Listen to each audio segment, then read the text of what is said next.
हम पदाधिकारियों पर तो आएंगे ही, लेकिन सोशल मीडिया टीम की बदली पे बहुत बातचीत हुई। कहा गया कि अमित मालवीय के नाम को लेकर चर्चा हुई। वो खुद भी अनिच्छुक थे आईटी सेल के हेड के तौर पर कंटिन्यू करने के, लेकिन इच्छा ये थी कि राष्ट्रीय संगठन में जगह मिले। बंगाल के को इंचार्ज रहे हैं, बंगाल जीते भी हैं, पर ऊपर से ये तय किया गया कई वजहों से, सीजेपी उसमें लास्ट रहा था, कि अमित मालवीय सोशल मीडिया के हेड भी नहीं रहेंगे और उनको संगठन में भी फिलहाल तो जगह नहीं मिली है। इसके बाद दीपक म्हस्के को लाया गया।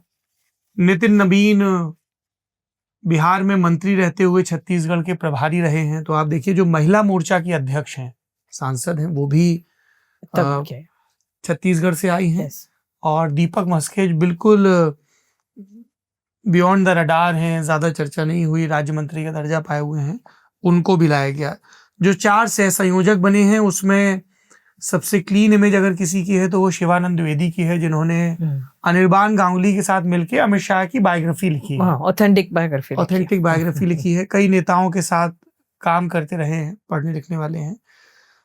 आलोक भट्ट के बारे में मुझे जानकारी नहीं है। अरुण यादव तो बहुत सुर्खियों में रहे हैं नेगेटिव वजहों से, पार्टी ने उनको निकाला भी आधिकारिक तौर पे, वजह नहीं बताई थी उनके ट्वीट्स को लेके। और प्रीति गांधी को लेकर भी ये कहा गया कि कई लोगों को अपने कई पुराने ट्वीट डिलीट करने पड़े, अपने अकाउंट को डिलीट करना पड़ा। तो सबसे पहले मैं सोशल मीडिया की जो टीम में बदलाव हुआ उस पर क्या जानकारी है हमारे पास, इनसाइड स्टोरी। एक जो अब हमने भी सुना है, एक तो इनको 11 साल हो गया अमित मालवीय काम कर, उसी पोस्ट में। ये अरविंद गुप्ता के बाद आए थे? हाँ जी, अरविंद गुप्ता के बाद। इसके बाद दूसरा इन्होंने, जैसे आपने बोला, बंगाल में काम किया था, बंगाल में पूरा 2-3 महीना उधर रहा। उसके बाद उनका अपना, और लोग भी सोचा कि उनको एक सेक्रेटरी, कम से कम सेक्रेटरी बनाएंगे, नेशनल सेक्रेटरी बनाएंगे और स्टेट कुछ देंगे, ऐसे सोचा। लेकिन हमने बोले एक तो उनको चेहरा बदलना था, दूसरा उनके खिलाफ वो तो one of the most controversial figures है ना। जैसे कि ये जो बीजेपी का जो मोदी जी और अमित शाह जी जब से आया तब से मेरे ख्याल से सबसे मोस्ट कंट्रोवर्शियल अमित मालवीय था। उनका सिर्फ दूसरे ऑपोजिशन पार्टियों का नहीं, जो संघ से बहुत लोगों का, इन्होंने वो रतन शारदा जी ने वहाँ के बोला है पब्लिकली। उनके क्या बोला रतन शारदा जी ने? रतन शारदा जी संघ के बड़े विचारक माने जाते हैं, लेखक माने जाते हैं और बहुत ही शिष्ट ढंग से बात करने वाले व्यक्ति हैं। उन्होंने जब बजट के बाद उन्होंने एक कमेंट दिया, तो ये अमित मालवीय ने जाके कमेंट किया, सारे इंडेक्सिंग स्पेशलिस्ट बन गया।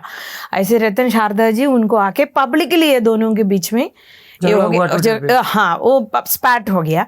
उस पे उसी टाइम अमित मालवीय को थोड़ा वार्निंग भी मिला था पार्टी से, अकॉर्डिंग टू सोर्सेस।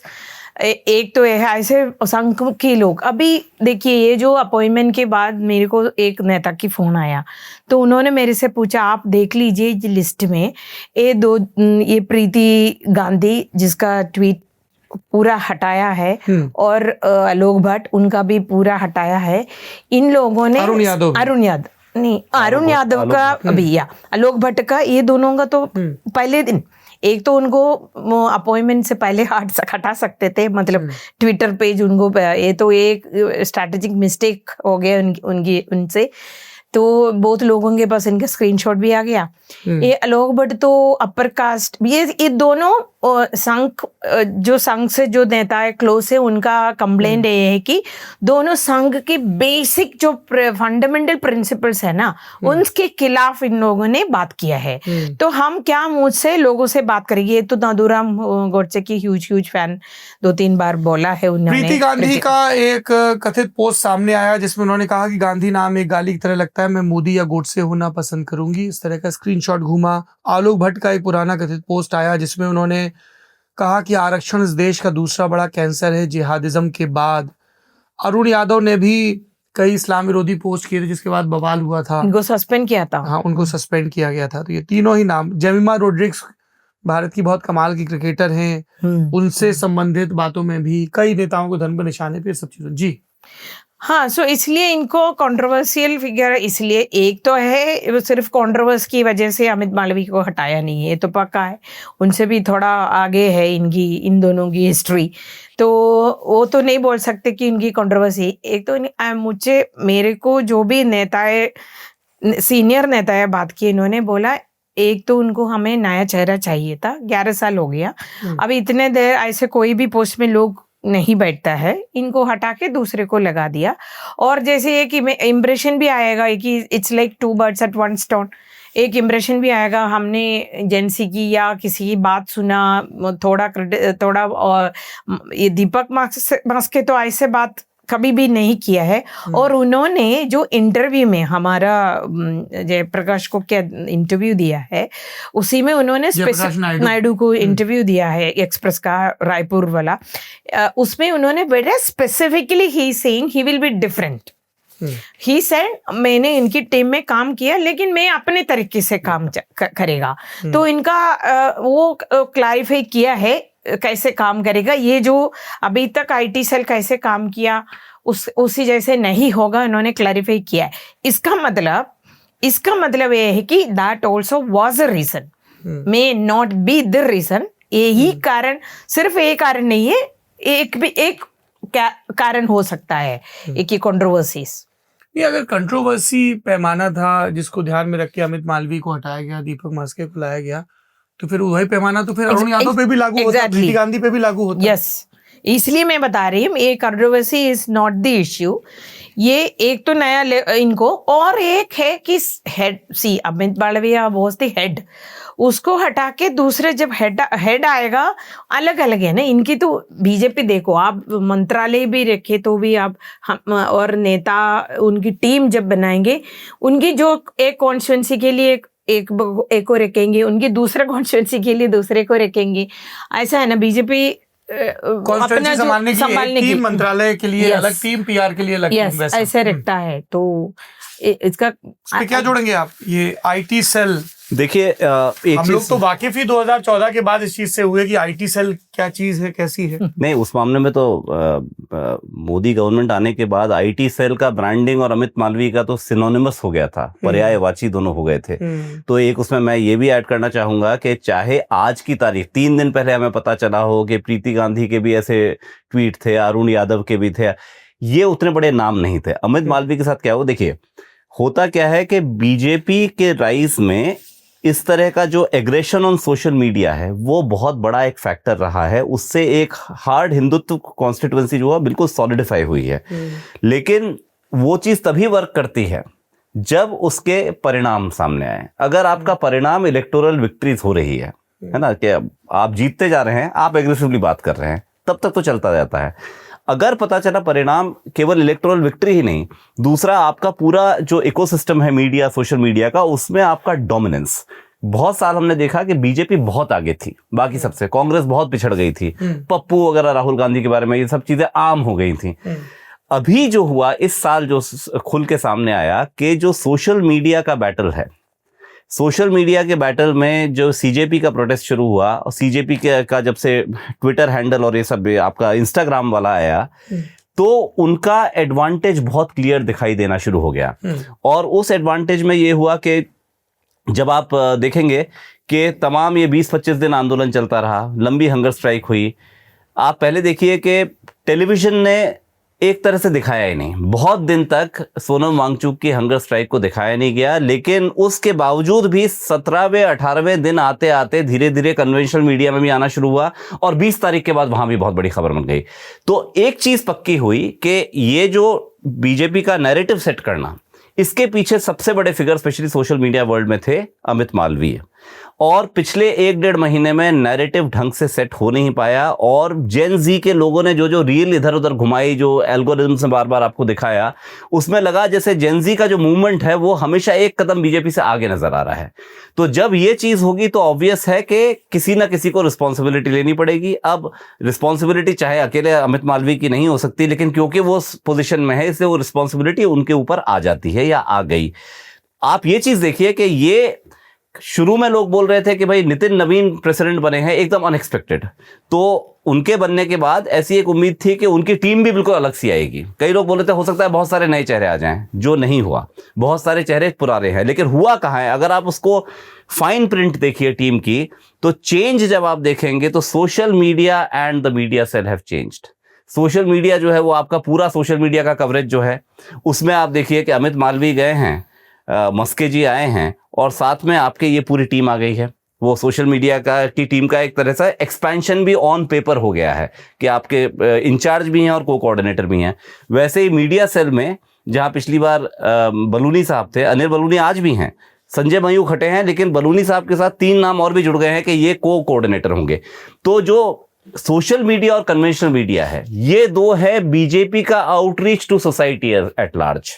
क्योंकि कोई भी पॉलिटिकल पार्टी आज के ज़माने में सोसाइटी पे कैसे जाती है? जो टीवी पे दिखता है, क्या अखबार में आएगा, और क्या इंस्टाग्राम पे दिखेगा, एक्स पे दिखेगा, फेसबुक पे दिखेगा, उस सब में अगर आप देखिए तो विजिबल चेंज नितिन नवीन की नई टीम में है। तो इसमें कोई दो राय नहीं है कि पार्टी को ये परसेप्शन पार्टी के दिमाग में पिछले 1-2 महीने में आया है कि शायद हम अब नैरेटिव पे जिस तरह सवार थे उस तरह अभी सवार नहीं लग रहे हैं, and course correction is required. तो ये चीज तो मुझे जहां तक सौरभ लगता है कि ये विजिबल सी चीज है जिसमें कोई डाउट नहीं है। आपने संजय मयूख का जिक्र किया, कोलेटरल डैमेज की बात होती है। पटना से ही आते हैं अजय आलोक भी, संजय मयूख भी, ऋतुराज सिन्हा भी और नितिन नवीन भी, और चारों ही कायस्थ समाज से आते हैं। संजय मयूख लगातार मीडिया प्रबंधन देख रहे थे और एमएलसी भी बन रहे थे लगातार। अभी भी एमएलसी हैं। अभी भी एमएलसी हैं। अब वो ये या तो उम्मीद करें कि भाई सम्राट चौधरी की मंत्रिपरिषद में शायद उनको मिले, पर फॉर्मूला क्या होगा, कितना कायस्थ प्रतिनिधित्व तो देगी बीजेपी, वो तो एक हो गया। तो ये एक समस्या है। और देखिए अनिल बलूनी को इंचार्ज तौर पे रखा है, लेकिन तीरथ सिंह रावत का टिकट काट के उनको गढ़वाल से टिकट दिया गया था। तो तीरथ सिंह रावत की उपाध्यक्ष के तौर पे वापसी की गई है एकदम, ताकि वहां पे बैलेंस दिखे। मैं यूपी डिस्कस करना चाहता हूं आप लोगों से, विनोद तावड़े एंड जगदीश पटेल। किस तरह से रीड किया जाए? विनोद तावड़े को कंटिन्यूटी दी गई, कई लोग विनोद तावड़े के करीबी ये उम्मीद पाल रहे थे कि उनको मंत्रिपरिषद में शामिल किया जाएगा, तो वो इंतजार लंबा खिंचा। विरोधी चाह रहे थे कि महासचिव भी ना रहे, जब सब बदले जा रहे हैं तो ये भी बदले जाएं, तो दोनों को ही निराशा हाथ लगी। समर्थकों को लगा मंत्री नहीं बन पाए, विरोधियों को लगा अभी भी महासचिव हैं और यूपी जैसे बहुत महत्वपूर्ण राज्य के हैं, and he is in sync with Yogi Adityanath. ये बात भी कही गई। जो पार्टी के वहां संगठन महामंत्री हैं धर्मपाल, वो विनोद तावड़े और क्षेत्र प्रचारक अनिल कुमार और योगी आदित्यनाथ, चारों लोग एक हार्मनी है, कोऑर्डिनेशन है। क्या है विनोद तावड़े के? हाँ, ये विनोद तावड़े की एक इनका जो क्या बोलेंगे आप, टैलेंट बोल सकते हैं कि जहां भी जाए है ना, उस इलाके के नेताओं के साथ वो छादा झगड़ा वगड़ा बिना करके काम कर सकते हैं, एक तो है। लेकिन विनोद तावड़े भी ये consider to be close to Amit Shah. तो आप जब नेता इंचार्ज भेजेगा, एक तो चीफ मिनिस्टर के साथ जो काम कर सकते हैं उसको, पहले ऐसे नहीं था, राइवल को भेजते थे। चीफ मिनिस्टर जो है उसको पार्टी का चेक्स एंड बैलेंस के लिए। लेकिन मेरे ख्याल से जब से वसुंधरा राजे ने इंसिस्ट किया, मुझे एक जो मैं चाहता है ऐसे वाला एक नेताओं को पार्टी का प्रेसिडेंट या इंचार्ज, तब से मोदी जी भी इंसिस्ट किया करते थे कि अरुण जेटली को प्रभारी बनाया जाए। हाँ, तब से इन्होंने जो भी बोला होगा, इसी में योगी जी के साथ जो काम कर सकते हैं, फिर still keeping an eye on him type check कर सकते हैं, ऐसे वाला नेताओं को चुन लिया इन्होंने। ये तो दूसरा तो the second person is very close to prime minister, मैंने सुना है, जगदीश पटेल। हाँ, जी, तो पूर्व विधायक हैं। बट ये और काशी एक का बात है सौरभ, आई डोंट नो, मैंने अपना ये पर्सनल मैंने एक नोटिस किया है, हमेशा पार्टी में जब आप एक इंचार्ज और एक को इंचार्ज भेजते हैं ना, एक बंदा एटलीस्ट इमेज, हमें इतना वो अंदर पता नहीं है, लेकिन इमेज ऐसा होगा, एक तो ऐसे लगेगा पीएम की आदमी है या ऐसे उसी कैंप में जुड़ा हुआ है, दूसरा होगा अमित शाह जी की, ऐसे हमेशा एक बैलेंस इधर हमने नोटिस किया है। ये कितना सच है, कितना ये लोग आपस में है, ये सब हमें पता नहीं है, लेकिन जनरल इम्प्रेशन पार्टी में ऐसा है कि हमेशा ये जो बैलेंसिंग होता है। और ट्रस्टेड आदमी है ऑर्गेनाइजेशनली, और वो भी है कि योगी आदित्यनाथ थोड़ा अपना एक इंडिपेंडेंट स्टैंड रखते हैं, उनके साथ एक कोऑर्डिनेशन भी जरूरी है। Yes. क्योंकि उत्तर प्रदेश का इलेक्शन देखिए, उसका जो रिजल्ट होता है उसका इम्पैक्ट इधर वे बहुत ज्यादा पड़ने वाला है उस टाइम के न्यूज साइकिल पे। जी, it's not going to be easy for BJP to retain the fort No. After 10 years, खासतौर पर जब अखिलेश यादव पीडीए को आगे करके एक एग्रेसिव पॉलिटिक्स कर रहे हैं और लोकसभा चुनाव में बड़े पैमाने पर उन्हें एक वो सफलता कर भी रहे हैं, मिली है। एक वो एक और बात है कि इसी में आप देख लीजिए, बीजेपी अभी हम क्या बोलता है, बीजेपी का प्रकाश लोग बीजेपी के साथ नाराज ही है, लेकिन फिर भी लोगों को लग रहा है कि हमें भी लग रहा है कि लेकिन ये लोग होगा क्रिटिसिज्म, लेकिन वोट नहीं करेंगे इनके खिलाफ। लेकिन समाजवादी पार्टी और राहुल गांधी एक साथ आए हैं, तो ऐसा एक सेक्शन है अपर कास्ट में, ये कांग्रेस के साथ अभी भी जोड़ने में उनको कोई दिक्कत नहीं है।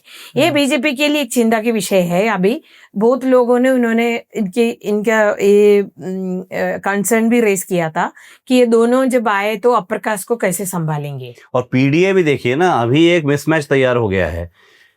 अभी 2 साल पहले तक तो लगातार बीजेपी जो है पिछड़ों की और एससीज की, एसटीज की बहुत बात कर रही थी। यहाँ तक कि जब मुद्दा वो आया था, जब इलेक्शन से पहले ये बोला गया 400 पार, ये इसलिए बोल रहे हैं क्योंकि ये संविधान बदल के आरक्षण हटाना चाह रहे हैं। तो बीजेपी का काउंटर ये था कि कांग्रेस और बाकी विपक्षी दल एससी एसटी ओबीसी का आरक्षण लेके अपने वोट बैंक को देना चाह रहे हैं, मतलब उसका इनडायरेक्ट मीनिंग था मुसलमान। तो वो चीज तो होती रही। अब जो है पीडीए के लिमिट्स आ चुके हैं, क्योंकि अगर अखिलेश यादव पीडीए बोलते हैं, जो बोल रहे हैं आजकल वो, तो पीडीए की डेफिनेशन अखिलेश जब बोलते हैं तो ये हो जाती है कि यादवों के अलावा बाकियों को भी हम साथ लेंगे, अति पिछड़े को भी साथ लेंगे, औरों को भी लेंगे, क्योंकि उनके ऊपर चार्ज जो लगा है वो ये है कि एमवाई के बियॉन्ड वो नहीं जाते हैं। वो जितना पीडीए करेंगे उतना वो एमवाई के बियॉन्ड एक ब्रॉडर उसकी तरफ जा रहे हैं, ऐसा दिखाई देता है। बीजेपी अब बहुत ज्यादा पीडीए नहीं कर सकती, क्योंकि ये जो बीच में बांकीपुर का इलेक्शन रिजल्ट आया है, जहां बड़ी जो ना सवर्ण आबादी है, मतलब 30-40% की आबादी है सवर्णों की, वहां पे बीजेपी का हार जाना, और ये जो यूजीसी रेगुलेशन के ऊपर जो बवाल कटा है, तो बीजेपी को अब बैलेंसिंग एक्ट में जाना पड़ेगा कि समहाउ सवर्ण जो है वो साथ थे, साथ रहें, और साथ में पिछड़े भी आ जाएं।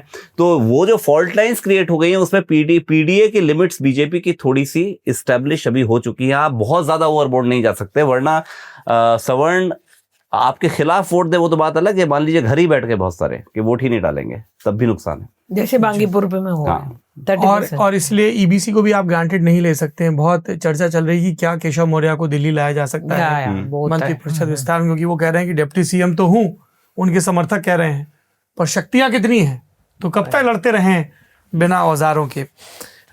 एक और नाम है जिस पर चर्चा होनी चाहिए, वो है मनप्रीत सिंह बादल का।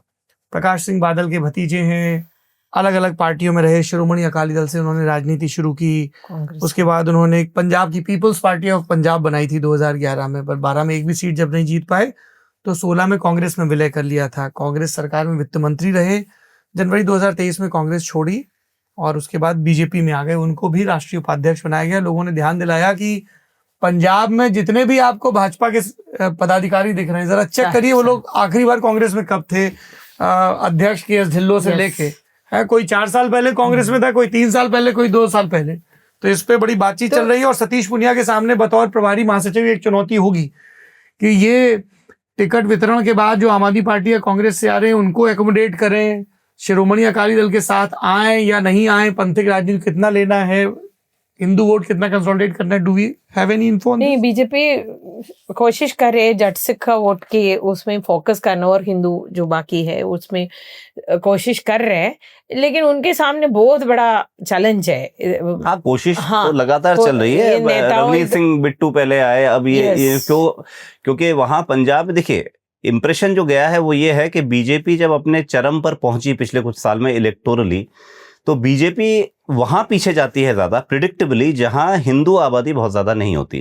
तो एक तो जो लिज का होम स्टेट है केरला, केरला के अंदर जिसे कहते हैं कि मुस्लिम प्लस क्रिश्चियन काफी बड़ी आबादी है, 45% टाइप, तो वहां बीजेपी बहुत ज्यादा नहीं कर पा रही। दूसरा एक पंजाब हो गया कि पंजाब में 2019 याद रखिए कि 19 में जब 303 पे बीजेपी पहुंच गई थी तब भी पंजाब में कांग्रेस उससे आगे थी। तो बीजेपी को एक तरह का एक आउटरीच दिखाना तो पड़ ही रहा है कि भाई सिखों को भी हम ला रहे हैं। फूलका साहब ने जो है ज्वाइन कर लिया, तो ये एक है। लेकिन सिख वोट जैसे समझ में आता है वो भाजपाई वोट नहीं है पंजाब में, तो इनके ऑप्शंस वही है कि थोड़ा आप दिखाइए कि हमारे साथ सिख भी हैं, और उसमें अक्सर ऐसा होगा कि जो होंगे वो किसी और पार्टी से भी आए होंगे। तो the party does not have too many options in Punjab. एक चीज और जो अंडरलाइन की जानी चाहिए वो है, कई लोगों ने कहा कि बीएल संतोष का कद कुछ घटा है, सौदान सिंह को लाया गया। देखिए ये एक दूसरे की तरफ बॉल मत पास करिए, वो अब देखना पड़ेगा। देखिए अब वो बस मुझे जवाब मिल गया अपना, मैंने देख लिया ये जिस तरह से ये सवाल सरकाया गया है। हरीश द्विवेदी भी आए हैं उत्तर प्रदेश से, उनको भी राष्ट्रीय महासचिव बनाया गया है। इस बार बस्ती से वो चुनाव हार गए थे। हमने स्वदेश सिंह का जिक्र किया, विकास जी के जेएनयू के जूनियर। आप हिस्ट्री में थे, मैं हिस्ट्री में, और स्वदेश सिंह पॉलिटिकल साइंस में, मेरे सीनियर। स्वदेश सिंह वो रामाधव जी के साथ भी इंडिया फाउंडेशन में वेरी एक्टिव था। नितिन नबीन के साथ भी रहे Bharatiya Janata Yuva Morcha, he was very close to him. और वो एकेडमिक्स फॉर नमो के नाम से कैंपेन भी चलाया करते थे दिल्ली यूनिवर्सिटी में। एकदम। और ये मैं बता दूं, पढ़ने लिखने वाले विद्यार्थी परिषद एबीवीपी में थे। और उसके बाद स्वदेश सिंह के बारे में और भी एक चीज है, 2009 का जब चुनाव हुआ था, जिसमें आडवाणी जी जो है प्राइम मिनिस्टरियल कैंडिडेट थे, हाँ। तो उसमें पहली बार बीजेपी ने मेजर सोशल मीडिया आउटरीच की कोशिश की थी। उस बार बिल्कुल नहीं चला, लेकिन अगली बार वो 14 में बहुत सक्सेसफुल हो गया। हाँ, तो वो टीम जो थी, वो सुधींद्र कुलकर्णी जो थे वो, और ये जो बंगला होता था इधर इनका अनंत कुमार जी का, वहां पे वो टीम, इनकी जो ऑनलाइन टीम होती थी कैंपेन वाली, तो उसमें सुधींद्र कुलकर्णी उसके ओवरऑल हेड थे। लेकिन सुधींद्र कुलकर्णी ने प्रद्युत बोरा नाम के एक व्यक्ति को, जो बाद में उन्होंने बीजेपी छोड़ दिया, लेकिन प्रद्युत बोरा IIM अहमदाबाद के प्रोडक्ट थे, उन्होंने एक यंगस्टर्स की टीम बनाई कि जो आडवाणी जी के लिए ऑनलाइन कैंपेन पे विशेष ध्यान देंगे। उस टीम में स्वदेश सिंह भी हुआ करते थे उस टाइम पे। और वो प्रद्युत बोरा बाद में जो है वो उनको हिमंत बिस्व शर्मा के अगेंस्ट चुनाव लड़ाया गया था, तो बहुत बुरी तरह वो हारे थे, और बाद में वो बीजेपी छोड़ भी गए। वो तिलक लेन में होता था ना ऑफिस। तो स्वदेश सिंह उस टाइम भी सक्रिय थे। उसके बाद राम माधव जी के इंडिया फाउंडेशन में बहुत सक्रिय रहे हैं। एक किताब भी उन्होंने द मोदियन कंसेंसस पिछले साल लिखी थी। 3 नाम हैं जो बीजेपी के इकोसिस्टम के बाहर से आए और पदाधिकारी बनाए गए। एक रोहन गुप्ता, आपने कांग्रेस की स्क्रीन पर उनको बहुत देखा होगा, कांग्रेस की तरफ से लंबे समय तक अहमदाबाद से लोकसभा का चुनाव का टिकट भी दिया गया और फिर वो सब हुआ था। दूसरे Sandeep Pathak, that's a big rise to watch out for. IIT Delhi के प्रोफेसर रहे हैं, राज्यसभा के सांसद हैं, आम आदमी पार्टी के बड़े नेता थे, आर्टिकुलेट, डेटा वाले आदमी। लोगों ने कहा कि बीजेपी को अपना प्रवीण चक्रवर्ती मिल गया। हाँ, ये बात कही, प्रवीण चक्रवर्ती डेटा मैनेजमेंट का काम कांग्रेस के लिए किया करते हैं। और तीसरे मनप्रीत बादल। हम थोड़ी देर पहले जब संजय मयूख की बात कर रहे थे तब ऋतुराज सिन्हा का जिक्र नहीं आया था। उनके पिता राज्यसभा के सांसद रहे, SIS के नाम से सिक्योरिटी एजेंसी है, अमित शाह के करीबी माने जाते हैं। पटना साहिब से टिकट मांग रहे थे, जब रविशंकर प्रसाद का टिकट रिपीट कर दिया गया, वो भी कायस्थ समुदाय से आते हैं। और अब प्रकोष्ठ संकुल सह संयोजक का पद दिया गया है। ये इससे पहले नितिन गडकरी के जमाने में हम लोग ऐसे नए नए टर्म सुना करते थे। बायो डाइवर्सिटी, बायोफ्यूल का एक प्रकोष्ठ उन्होंने बना दिया था, है ना। तरुण चुग राष्ट्रीय कार्यालय प्रभारी हैं। हेमांग जोशी के नाम की कई दिनों से चर्चा चल रही थी, वडोदरा से आने वाले सांसद हैं। बासित अली और तारिक मंसूर बड़े सर्जन रहे, AMU में प्रोफेसर रहे, मेडिकल कॉलेज में MLC भी रहे, VC भी रहे, उसके पहले MLC हैं, उनका नाम आया। राधा मोहन दास अग्रवाल जी, मोर्चों में भी नए नाम है ज्यादातर, हाँ, वहां भी चेंज दिखाई दे रहा है। और कई पुराने नाम जो विदा किए गए उसमें कई लोगों की उपादेयता इसलिए थी क्योंकि वो किसी के वर्सेस थे, जैसे राधा मोहन दास अग्रवाल, कि वो योगी आदित्यनाथ के खिलाफ थे, दुखी रहते थे, बताइए हमारी विधायकी अभी टिकट चला गया, तो एक टर्म उनको दिया गया लेकिन अब किनारे कर दिया गया है। उनको अच्छा स्टेट भी दिया था, ये तो केरला की इंचार्ज था, कर्नाटक की इंचार्ज था, लक्षद्वीप की इंचार्ज था। तो ये है नितिन नबीन की नई टीम, नरेंद्र मोदी की नई टीम, अमित शाह की भी नई टीम संगठन के स्तर पर, क्योंकि वो देश के गृह मंत्री हैं और भाजपा के अभी भी नेता नंबर 2 हैं। और दिलचस्प ये होगा कि राज्य इस नई टीम के इर्द गिर्द कैसे एडजस्टमेंट करते हैं। देवेंद्र फडणवीस देखेंगे, विनोद तावड़े कभी उनकी सरकार में जब वो पहली बार सीएम बने थे नंबर 2 नंबर 3 हुआ करते थे, विधान परिषद में नेता प्रतिपक्ष भी रहे थे। इन सब पर हमारी नजर बनी रहेगी। साम दाम दंड भेद में